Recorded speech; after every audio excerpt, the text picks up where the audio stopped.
कसं काय मंडळी आज के जीरो हीरो सीरीज के 6th एपिसोड में हम किसी स्टार या सुपरस्टार के बारे में नहीं बात करने वाले, बल्कि बात करने वाले हैं उस शख्स के बारे में जो चाहे तो किसी भी एक्टर को स्टार या फिर सुपरस्टार बना सकता है। बात करने वाला है उस डायरेक्टर के बारे में जिसने अपने करियर की शुरुआत महज 30 रुपए दिहाड़ी से की थी और आज के डेट पर इसके खाते में 6 ऐसी फिल्में हैं जिन्होंने बॉक्स ऑफिस पर 300 करोड़ से भी ज्यादा का कलेक्शन किया हुआ है। बात करने वाला है उस डायरेक्टर के बारे में जब लोग अजय देवगन की स्टारडम पे सवाल उठा रहे थे, उनके स्टारडम को क्रिटिसाइज कर रहे थे क्योंकि उनके कॉम्पिटिटर्स 100 करोड़ प्लस फिल्में दे चुके थे और अजय देवगन की फिल्में मैं 100 करोड़ के अंदर सिमट कर रह जाती थी। तब अजय देवगन को इन्होंने 100, 200 और 300 करोड़ फिल्मों के दर्शन करवाए और अजय देवगन के स्टारडम को एक नया आयाम दिया, एक नई पहचान दिया और उन सभी लोगों के मुंह पे ताला लगाया जो अजय देवगन के स्टारडम पे सवाल उठा रहे थे। बात करने वाला है उस डायरेक्टर के बारे में जब लोग शाहरुख खत्म हो चुके हैं ये बोल रहे थे, सलमान और आमिर ने 200 करोड़ फिल्में दी थी और शाहरुख के बस की बात ही नहीं है 200 करोड़ फिल्म देना। तब उस शाहरुख को चेन्नई एक्सप्रेस जैसी 450 करोड़ कमाने वाली मेगा ब्लॉकबस्टर फिल्म दी थी इस डायरेक्टर। आज के इस वीडियो में हम बात करने वाले हैं द बॉलीवुड की हिट मशीन कहे जाने वाले रोहित शेट्टी के बारे में। बात करने वाले हैं रोहित शेट्टी के जर्नी के बारे में, तो कैसे उन्होंने फर्श से अर्श तक का सफर पूरा किया, कैसे एक लड़का जो 30 रुपए बचाने के लिए पैदल चला करता था 2 घंटे के लिए और आज की डेट में उसके पास 6 करोड़ के लैम्बोर्गिनी है। देखेंगे कैसे उन्होंने इस सफर को तय किया। तो चलिए फिर इस वीडियो को शुरू करते हैं। तो करना। रोहित शेट्टी का जन्म 14 मार्च 1974 को मुंबई में हुआ था। मैं आपको बताता चलूं कि रोहित शेट्टी का फिल्मों के साथ बस इतना ही कनेक्शन था कि रोहित शेट्टी के पापा श्री एम.बी. शेट्टी साहब बॉलीवुड फिल्मों में फाइट मास्टर का काम किया करते थे। वो फाइट डिजाइन किया करते थे और साथ ही साथ फिल्मों में विलन के राइट या लेफ्ट हैंड की साइड रोल प्ले किया करते थे।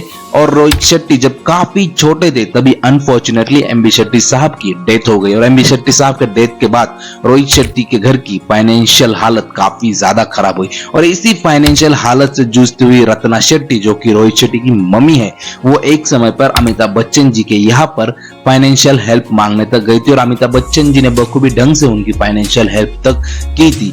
बट रोहित शेट्टी जैसे धीरे धीरे बड़े हो रहे थे, उन्हें अपने घर के हालात समझ में आ रहे थे और तभी उन्होंने एजुकेशन को साइड में रखते हुए काम को प्रायोरिटी दी, घर की जिम्मेदारी अपने कंधों पर उठाने की कोशिश की और उम्र के महज 15 साल से ही उन्होंने काम करना शुरू किया। रोहित शेट्टी की कम उम्र होने के कारण रोहित शेट्टी को काम मिलने में काफी दिक्कत हो रहा था और फिर एंड में उन्हें अपनी सिस्टर के रेफरेंस से डायरेक्टर कुकू कोहली के यहाँ पर एज ए एंट्रेंस जॉब मिली। डायरेक्टर कुकू कोहली एक फिल्म बना रहे थे जिसका नाम था फूल और कांटे और इस फिल्म से वो फाइट मास्टर वीरू देवगन के बेटे को लॉन्च करने वाले थे और इस फिल्म के सेट पर उन्हें एज ए एंट्रेंस जॉब मिला। एंट्रेंस का जॉब होता है सेट की हर एक छोटी बड़ी चीज का ध्यान रखना, इवन स्टार का ध्यान रखना और सेट पर होने वाले हर एक छोटा बड़ा काम करना। इवन ये लोग स्टार्स की लॉन्ड्री तक प्रेस किया करते हैं और इस काम के लिए रोहित शेट्टी को उस समय मिला करते थे 30 रुपया दिन की दिहाड़ी और इन्हीं 30 रुपए को बचाने के लिए रोहित शेट्टी 2-2 घंटे पैदल चला करते थे ताकि वो इन 30 रुपए को बचा के अपनी फैमिली को मदद कर सके। और आज की डेट पर रोहित शेट्टी 6 करोड़ की लैम्बोर्गिनी से घूमते हैं।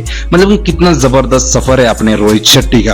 और फिर इसी सेट पर फूल और कांटे के सेट पर ही रोहित शेट्टी मिले, मतलब इस सुदामा को मिला उसकी लाइफ का श्री कृष्ण, जी हाँ अजय देवगन से। इस फिल्म के सेट पर तो उन दोनों के बीच दोस्ती नहीं हुई पर उसके बाद कई सारे अजय देवगन की फिल्मों में रोहित शेट्टी ने as a stuntman, as a assistant director काम किया और वहां पर जब वीरू देवगन रोहित शेट्टी को जो ट्रीटमेंट दिया करते थे, क्योंकि वीरू देवगन और एम.बी. शेट्टी साहब दोनों दोस्त थे, दोनों ही फाइट मास्टर थे, तो अपना दोस्त नहीं है और अपने दोस्त का बेटा ये सोचकर वीरू देवगन इन्हें स्पेशल ट्रीटमेंट दिया करते थे और उसी वजह से अजय देवगन भी इन्हें अपना दोस्त समझने लगे और इन दोनों के बीच ये दोस्ती इतनी गहरी बनी कि आगे चलकर सन 2003 में अजय देवगन के होम प्रोडक्शन तले बनने वाली फिल्म जमीन के लिए अजय देवगन ने रोहित शेट्टी को एज अ डायरेक्टर चुना।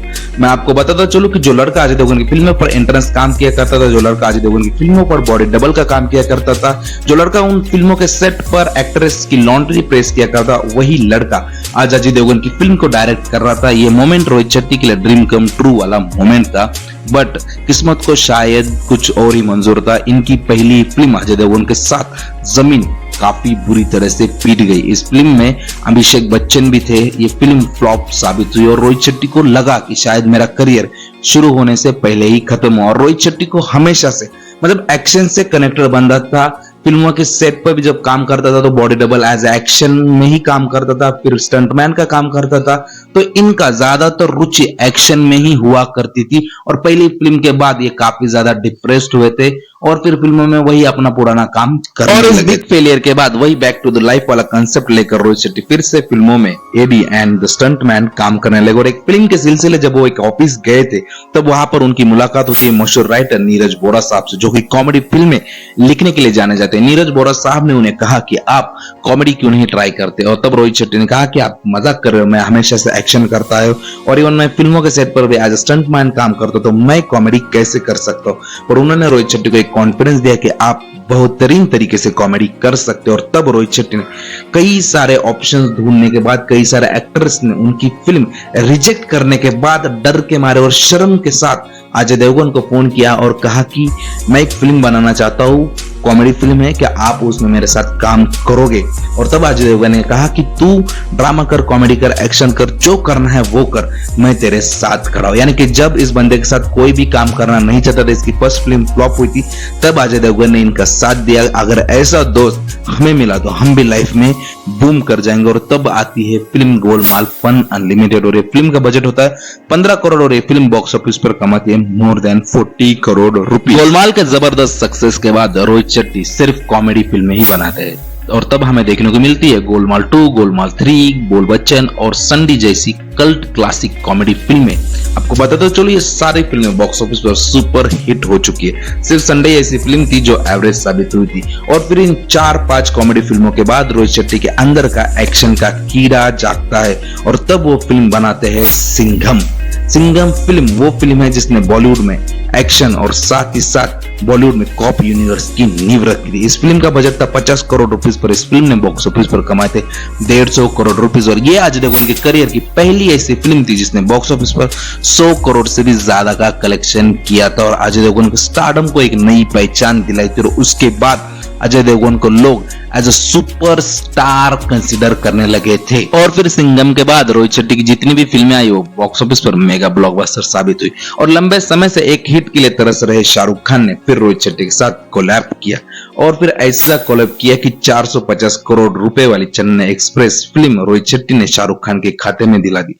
आपको बताता चलो कि रोहित शेट्टी ने अब तक अपने पूरे करियर में 15 फिल्में की है और उनमें से ज्यादातर फिल्में क्या, उनमें से तो 13 फिल्मों में अजय देवगन है ही। अजय देवगन उनका लकी चार्म है, अजय देवगन उनके मेंटोर है, अजय देवगन उनका एवरीथिंग है। क्योंकि अजय देवगन के बिना ना तो रोहित शेट्टी है और ना ही रोहित शेट्टी के बिना अजय देवगन का स्टारडम। रोहित शेट्टी ने सन 2005 में माया शेट्टी से शादी की और उनसे उन्हें एक बेटा है जिसका नाम है ईशान शेट्टी। आप समझ सकते हो ईशान शेट्टी नाम भी रोहित शेट्टी के दोस्त या उनके मेंटर कहे जाने वाले अजय देवगन ने ही रखा था। अजय देवगन की वैल्यू रोहित शेट्टी की लाइफ में इतनी ज्यादा है कि जब सन 2011 में रोहित शेट्टी को फर्स्ट टाइम एसआरके से फोन आता है कि हम साथ में मिलकर काम करते, एक फिल्म करते, तब एसआरके को हाँ ना या डिस्कस करने से पहले वो अजय देवगन को पूछते कि मैं एसआरके के साथ फिल्म करूं या ना करूं। इस तरह का समर्पण है रोहित शेट्टी का अजय देवगन के प्रति और शायद यही वो चीज है जिसकी वजह से अजय देवगन हमेशा रोहित शेट्टी के साथ खड़े और रोहित शेट्टी ओपनली उन्हें अपना बड़ा भाई, अपना मेंटर, अपना सब कुछ मानते हैं। ये होती है प्रॉपर वर्कशिप। मैं आपको बताता चलूं कि रोहित शेट्टी बॉलीवुड के इकलौते ऐसे डायरेक्टर है जिन्होंने सिर्फ डायरेक्शन ही नहीं बल्कि उसके बाहर जाके चीजें की।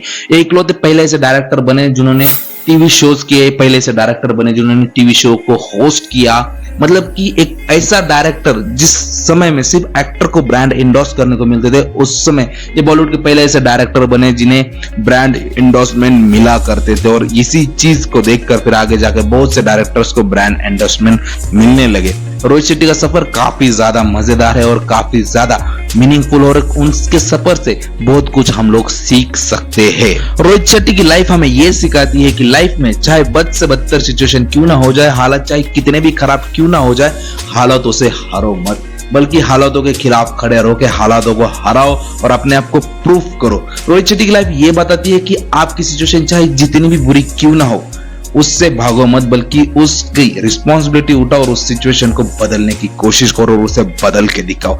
ये सिखाती है हमें रोहित शेट्टी की जर्नी। यानी कि रोहित शेट्टी की लाइफ ये बताती है कि हारना नहीं है भाई, सिर्फ लड़ना है। जी हाँ गाइस, तो ये था मेरी पॉइंट ऑफ व्यू से रोहित शेट्टी का सफर। आपको ये वीडियो कैसा लगा? अगर अच्छा लगा हो तो नीचे कमेंट करके बताइए और बहुत ही ज्यादा अच्छा लगा हो और आपको लगता हो कि आपका दोस्त अभी थोड़ा बहुत डिप्रेस फील कर रहा है, उसे मोटिवेशन की जरूरत है, उसके साथ भी इसे शेयर करो। ऑलराइट गाइस, आज के लिए बस इतना ही, फिर मिलेंगे नेक्स्ट वीडियो में। तब तक के लिए ध्यान रखता हूं मैं खुद का, आप भी अपना अपना ध्यान रखिए और जाने से पहले चैनल को जरूर सब्सक्राइब करके जाइए। और मैं आपको बताता चलूं कि रोहित शेट्टी की अपकमिंग फिल्म है उनके मेंटर, उनके सब कुछ कहे जाने वाले अजय देवगन के साथ, जिसका नाम है सिंघम अगेन, और इसमें हमें बहुत से स्टार देखने को मिलने वाले, और ये फिल्म रिलीज होगी इसी साल। और ये फिल्म बॉक्स ऑफिस पर कितने करोड़ का कलेक्शन कर सकती है वो भी नीचे कमेंट करके बताइए। Bye bye.